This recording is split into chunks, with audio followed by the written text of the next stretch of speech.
मेरा नाम अहमद अली ख़ान है। मेरा दिमाग घूम ही जा रहा है सर्च करते करते। फौजी फर्टिलाइज़र कंपनी किस कंपनी को ज़बरदस्ती कब्ज़ा करने के चक्करों में, और एक मुजाहिद जो कि पाकिस्तान फ़ौज का, उसकी थोड़ा सा ज़िंदगी के अहवाल आपको बताएंगे ताकि पता लगे कि इनकी ज़िंदगियाँ किस तरीके से गुजर रही होती हैं। ठीक है, इन्हीं हरकतों की वजह से मेरी फेसबुक और टिकटॉक की रीच तकरीबन ख़त्म हो चुकी है। आप एक्स के ऊपर और यूट्यूब के ऊपर अगर देखते हैं तो ज़रूर इसको फॉलो करें, और अगर आप नहीं हैं तो उधर जाके आप फॉलो कर सकते हैं, क्योंकि एक्स के ऊर कदगन बिल्कुल नहीं है और यूट्यूब के ऊपर कम है। ऑल दो एक्स पाकिस्तान के अंदर इसी वजह से बांधा है। मैं आप लोगों से कभी पैसे नहीं मांगे, मैं अपना रोजी रोटी करके दाल दलिया कमा लेता हूँ, लेकिन ये रिसर्च करते में बहुत ज़्यादा टाइम लगता है, और आप लोग जब तक इसे समझेंगे नहीं, बॉयकॉट करने का आपको नहीं फ़ायदा होगा और समझ नहीं आएगी। जब आप समझ जाएंगे तो आपको फिर समझ आ जाएगी सही तरीके से कि बॉयकॉट करने का लॉन्ग टर्म क्या फ़ायदा है इन लोगों का, किस तरीके से ये हमारे मुल्क को खा रहे हैं फ़ौजी हज़रात। इस वीडियो में 2 कंपनी और लेकर आ रहा हूँ, फौजी फर्टिलाइज़र कंपनी और फौजी फर्टिलाइज़र बिन कासिम। ये दोनों फौजी ग्रुप के नीचे ही आते हैं। आपको याद होगा फौजी ग्रुप के नीचे नूरपुर और दोस्ती का आपको बताया था, और ये है फौजी फर्टिलाइज़र कंपनी और फौजी फर्टिलाइज़र बिन कासिम लिमिटेड। ये दोनों कंपनियां 52% मार्केट का शेयर कैप्चर करती है। अगर पाकिस्तान में 100 किलो फर्टिलाइज़र बिकता है तो 52 किलो ये दोनों कंपनियां प्रोवाइड करती हैं। पहले आते हैं फौजी फर्टिलाइज़र कंपनी पे। $1.8 बिलियन की वर्थ है इनकी। इसने पिछले 4 सालों में 80 अरब का फायदा दिया है। टैक्स कितना दिया है हमें नहीं पता, क्योंकि मैं वेबसाइट से बहुत सारी जगहों से ये देखनी पड़ती चीज़ें, और मैं आपको ये बता दूं जितना आप लोग सीख रहे हैं मैं खुद भी सीख रहा हूँ। इसमें हो सकता है कुछ मेरे से थोड़ी बहुत ऊपर नीचे गलती हो जाए, क्योंकि इतना कॉम्प्लेक्स वेब है, मेरे लिए बहुत मुश्किल हो जाता है ये सब कुछ समझना भी। लेकिन मैं पूरी कोशिश करता हूँ, पूरी दयानतदारी के साथ आप लोगों को बताता हूँ। आप अपनी सर्च भी ज़रूर करें, और जहाँ पर मैं ऊपर नीचे हूँ तो आप उसको ठीक कर सकते हैं, तसी कर सकते हैं, कोई ऐसा प्रॉब्लम नहीं। इनके रेट्स बहुत ज़्यादा सस्ते हैं फौजी फर्टिलाइज़र की। 52% क्यों करती है? ये इतने लोग कॉम्पिटेंट तो नहीं है, तो इस 52% मार्केट को कैसे कैप्चर करेगी? 62% सस्ती गैस इनको मिलती है। 62% सस्ती गैस मिलती है। अगर 100 रुपए की गैस एंग्रो को या न्यूट्रोफिल को मिल रही है, तो इन लोगों को वही गैस जो है वो 35, 38, 40 रुपए की मिलेगी। इस वजह से इनके रेट्स बहुत ज़्यादा सस्ते होते हैं। और ये वाली कंपनी जो फौजी फर्टिलाइज़र कंपनी है, ये फौजी सीमेंट के अंदर भी ओन करती है शेयर्स, अस्करी बैंक के शेयर्स भी ओन करती है, और FFB यानी कि फौजी फर्टिलाइज़र बिन कासिम लिमिटेड के भी शेयर्स ओन करती है बहुत ज़्यादा। वो इसकी एक किस्म की आपका कह लो डॉटर कंपनी है। ये उसकी पेरेंट कंपनी है फौजी फर्टिलाइज़र बिन कासिम। अब आएगा बॉयकॉट, आपने किसका करना है? फौजी फर्टिलाइज़र का तो करना ही है, वो तो आपको मैं बताता ही हूँ। इनकी आगे जो सब्सिडियरी कंपनीज है वो है FFC एनर्जी, जो कि ये पावर जनरेशन का काम करती है। ये आप लोगों को इतना नहीं इसका पता होगा। फाउंडेशन विंड एनर्जी, ये विंड टर्बाइन वगैरह लगाते हैं सारे, ये भी पावर जनरेशन का काम करता है। लेकिन एक कंपनी है, वो है फौजी फ्रेश एंड फ्रीज। फौजी फ्रेश एंड फ्रीज जो है, इनका ब्रांड का नाम है ओपा या OPA या जो भी आप कह लो। ये लोग बनाते हैं French fries, frozen fruits, vegetables and semi cooked foods. अपनी माओ बहनों को, और जो ये लोग लेते हैं ओपा के ब्रांड्स के, उनको आपने बताना है कि ये हमारे भाइयों का आप खून पी रहे हैं और गोश्त खा रहे हैं। दूसरा, इनकी जो कीमतें हैं, इनका ब्रांड है सोना यूरिया। आपने सुना तो होगा बचपन से ही, सोना यूरिया इनका ब्रांड है। और सोना यूरिया बाकियों से बहुत ज़्यादा सस्ता है, और उसकी वजह वही है कि बिजली पे सब्सिडी होगी, गैस पे सब्सिडी होगी, टैक्स के मसले मसाइल नहीं होंगे, कोई रेड टेप नहीं होगा, हर काम बिल्कुल थ्रू हो जाएगा। अभी मैं बताता हूँ कि ये दूसरी कंपनी के ऊपर कब्जे कैसे करते हैं। सोना यूरिया की एक मिसाल आपको दे देता हूँ कि 50 किलो का बैग 3200 रुपए का है तकरीबन। 4800 का एंग्रो का है, 5400 के आसपास न्यूट्रोफिल का, और 4700 के आसपास फातिमा फर्टिलाइजर का है। इसी तरीके से आप बाकी इनकी सारी ये प्राइसेस वगैरह देख सकते हैं, आपको समझ आ जाएगी कि ये बहुत ज़्यादा सस्ते हैं और बाकी बहुत ज़्यादा महंगे। और उसकी वजह आपको पता ही है कि इनको किसी किस्म की कोई मुश्किलात नहीं होती। इनकी DAP सस्ती, SOP पोटाशियम सस्ती, इनकी बोरॉन सस्ती। लेकिन अब आती है काम की बात। एक छोटी सी कंपनी है एग्रीटेक 60-70 मिलियन डॉलर की कंपनी है। ये लोग उससे एक्वायर करने के चक्करों में पहले ही उसका 2% हिस्सा जो है वो ओन करते थे। तकरीबन अक्टूबर के अंदर इन्होंने उसका अब 28% हिस्सा ओन करते हैं। टेक ओवर्स कैसे होते हैं ख़वातीन हज़रात? बहुत सारी जो बड़ी कंपनीज होती हैं, मल्टीनेशनल कंपनीज, इन्होंने साइड पे रखे होते हैं बहुत सारे, आप कह लो ब्लैक फंड किस्म का इनके पास होता है। ये मुख्तलिफ उसके पास जाते हैं ताकि कॉर्पोरेट एस्पियोनाज करें, टेक्नोलॉजी ट्रांसफ़र या टेक्नोलॉजी चोरी करें, या बाकी ये सारे काम हर पूरी दुनिया में इंटरनेशनल कंपनीज बड़ी बड़ी करती रहती हैं। ठीक है, लेकिन उसके कोई असूल और कायदे होते हैं, पकड़े जाएँ तो उनको सजाएँ भी होती हैं। यहाँ पे इनके पास इनकी आर्म है, इनके जो बाजू है वो ISI है, या इनकी इंटेलिजेंस सर्विसेज है, या इनके पास वो सारा अपरेटस मौजूद है। अगर ये चाहे पाकिस्तान के अंदर कोई कंपनी को अक्वायर करना, मिसाल के तौर पे एक कंपनी, उसका शेयर है 50 रुपए का, आप उस कंपनी के अंदर कोई इस तरह का एक्ट करा दे, कॉर्पोरेट एस्पियोनाज करा दे, या और कोई चीज़ें, उसकी सप्लाई की कैपेसिटी है वो डाउन करवा दें, उसकी इक्विपमेंट ख़राब करा दें, उसके अंदर कोई वायरस फेंक दें ताकि उसकी जो फर्टिलाइज़र मिक्स हो रहा है कोई केमिकल गलत मिक्स हो जाए, बहुत बड़ा नुकसान हो जाए, तो उसका शेयर 50 से नीचे आते आते आते आते जितना नुकसान होगा उसके हिसाब से उसका शेयर जो है वो 50 रुपए से 20 रुपए पे, 25 रुपए पे, या उससे भी कम आ जाएगा। तो आप इस तरीके का काम करवा के उनके शेयर्स खरीद लेते हैं।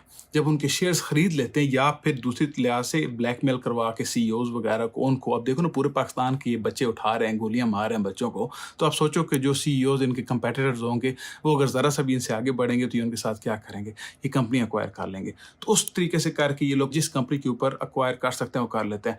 अब सवाल ये है कि ये बाकी जो कंपनियाँ बच जाती हैं ये क्यों है? मेरी ओपिनियन है कि ये फसाद है सारा, ये कंपनियाँ जो बाकी कंपनियाँ बची हुई हैं इनकी, मतलब 52% ये ओन करते हैं, 48% मार्केट शेयर किसी और के पास है। ये फसाद है बेसिकली। फसाद इस तरीके से है कि ताकि इंटरनेशनल लगे कि ये नहीं कि एक ही कंपनी, अगर ये चाहें तो ये 1, 2, 3 महीने या 1, 2, 3 साल के अंदर पूरे पाकिस्तान के ऊपर 110% कब्जा कर लें।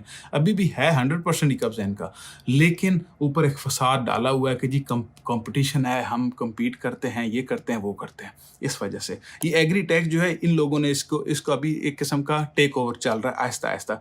तो ये आगे जाके हो सकता है एग्री टैक्स के ज़्यादा शेयर्स बाय कर लें, और बाय करने के बाद उसे अपने अंदर जम कर लें। अब ये याद रखें कि एक कंपनी जो मुझे समझ आई है इसमें, कंपनी नंबर 1 इधर है, कंपनी नंबर 1 ओन करती है कंपनी नंबर 2 के शेयर्स।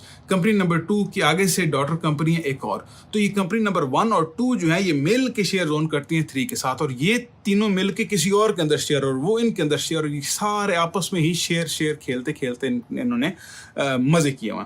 अब आते हैं फौजी फर्टिलाइजर बिन कासिम लिमिटेड के ऊपर। ठीक है, ये 1993 के अंदर बनी, ये छोटी है कंपनी, रिलेटिवली 120 अरब की है। फौजी ग्रुप के अंदर इसके शेयर्स हैं, फौजी फर्टिलाइजर पावर कंपनी लिमिटेड के अंदर, और एक है फौजी मीट, फौजी गोश्त। इस कंपनी बड़ी मिस्टीरियस सी कंपनी है, इसकी वेबसाइट के ऊपर कोई इसके एनुअल रिपोर्ट्स का डेटा वगैरह कुछ नहीं पड़ा हुआ। इन्होंने बहुत ज़्यादा इन्वेस्टमेंट की, कई अरब रुपए का नुकसान हुआ, लेकिन एग्जैक्टली स्पेसिफाइड इसका डेटा मिलता नहीं है।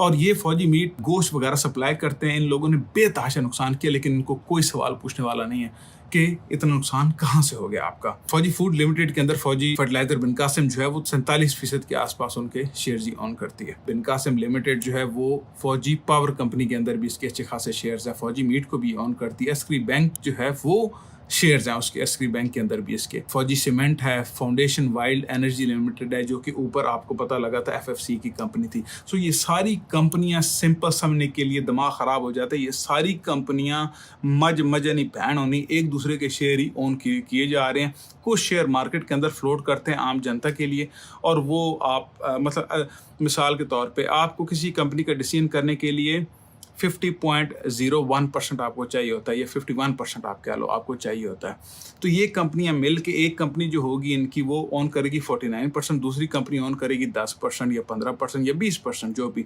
70-75% वो कंपनी उनके पास आ जाएगी। उसके सारे फैसले ये खुद करेंगे, कहने को वो पब्लिक होगी। 25% शेयर उसके पड़े होंगे मार्केट में, या 30%। सो मार्केट के अंदर से ये कैपिटल रेज करते रहेंगे बराए नाम, ये जो भी उनके उसके अंदर भी बड़े चक्कर होंगे। ये कोई एक्सपर्ट आदमी वो पता लग गया। बात करते हैं पाकिस्तान के उस मुजाहिद की, इसका नाम है लेफ्टिनेंट जनरल अनवर अली हैदर। अब मुझे समझ नहीं आई कि HI और ब्रैकेट में M क्या होता है, और साथ आगे रिटायर्ड, RETD रिटायर्ड तो मुझे पता है। HI मैंने सोचता रहा, जाके मैंने पूछा ग्रॉक से और AI से पूछा कि HI-M क्या होता है। HI ब्रैकेट में M ये होता है जी हिलाल इम्तियाज़ मिलिट्री। ये मसूफ को हिलाल इम्तियाज़ मिलिट्री मिला हुआ 2014 के अंदर। पूरी उम्र इन्होंने काम किया, लेफ्टिनेंट जनरल बने, हिलाल इम्तियाज़ लिए 2014 में, 2019 में ये रिटायर्ड हो गए। ठीक है, अब आपको हो गया रिटायर्ड हो गया बंदा, जाके आराम से अपना खाए पिए, मौज सिगार पिए, कॉफी शॉप पिए, अपनी जिंदगी गुजारे। ना ना ना ना ना, इतने ज़बरदस्त कॉम्पिटेंट आदमी से पाकिस्तान जो है वो क्यों नहीं फ़ायदा और उठाएगा, और उनको भी फ़ायदा उठाना चाहिए। ये 2019 में रिटायर होते हैं। जून 2019 से लेकर नवंबर 2022 तक इमरान खान की हुकूमत में ये चेयरमैन नया Pakistan housing and development authority रहते हैं। ये वो ब्लंडर थे जो PTI ने किए थे, लेकिन उस वक्त नहीं पता था। एनीवे कोई मसला नहीं, ऐसी बात नहीं है। फिर ये जब नवंबर 2022 तक रहे, आगे बीच में नहीं पता इन्होंने साल पूरा क्या किया, लेकिन अगस्त 2023 से लेकर 4 मार्च 2024 तक अगस्त 2023 से 4 मार्च 2024 तक ये क्या करते रहे, ये डिफेंस मिनिस्टर रहे, केयर टेकर हुकूमत में, minister of defence production and defence, federal minister for defence, जो भी होता है। फिर 4 मार्च से लेकर और 5 अप्रैल तक, ये 4 मार्च को नई हुकूमत आ गई और ये 5 अप्रैल से इन्होंने तकरीबन 1 महीने के वक्फे के बाद, पता नहीं वो कैसे गुजारा होगा, ये चेयरमैन बन गए फौजी ग्रुप ऑफ कंपनीज के, MD एंड CEO फौजी फाउंडेशन। इनका हर जगह के ऊपर नाम है, बोर्ड ऑफ डायरेक्टर्स में कितनी जगह है जनरल साहब, और बहुत ज़्यादा डिफेंस हाउसिंग अथॉरिटी के अंदर भी इनका कोई लेना देना है काफ़ी ज़्यादा, जो कि ऑनलाइन की चीज़ों के अंदर लिखा हुआ। मज़े की बात, बोर्ड ऑफ गवर्नर्स हैं ये नस्ट के, नम्स के और न्यू टेक के। और सबसे इम्पोर्टेंट बात, member of apex committee of special investment facilitation council, SIFC के अंदर भी ये मेंबर है जनरल साहब। ये पाकिस्तान है और ये पाकिस्तान के जर्नल है, और ये आप सोच लें, इसको कहते हैं रिवॉल्विंग डोर। ये प्राइवेट से पब्लिक में जाते हैं, पब्लिक से प्राइवेट में आते हैं, गवर्नमेंट से प्राइवेट कंपनीज के अंदर आते हैं, इधर बड़ी बड़ी तनख्वाहें लेते हैं, इधर से निकलते हैं, गवर्नमेंट के अंदर चले जाते हैं। बस ये रिवॉल्विंग डोर में यही कुछ करते रहते हैं, दबा के पैसा बनाते हैं। ऑनलाइन जितना डेटा पड़ा था मैंने पूरी कोशिश की है, इसके अलावा हमें नहीं पता कि ये लोग पैसे, इनके TADA क्या होता है, ये लोगों को अपने आप को कितने पैसे देते हैं कंपनीज के नाम के ऊपर जब ये बाहर जाते हैं, ट्रिप्स करते हैं, फॉरेन मीटिंग्स करते हैं, खामखा की, हमें कोई पता नहीं है। ये आपका पैसा है, ये मेरा पैसा। सवाल आपने एक ही करना है, गोली क्यों चलाई?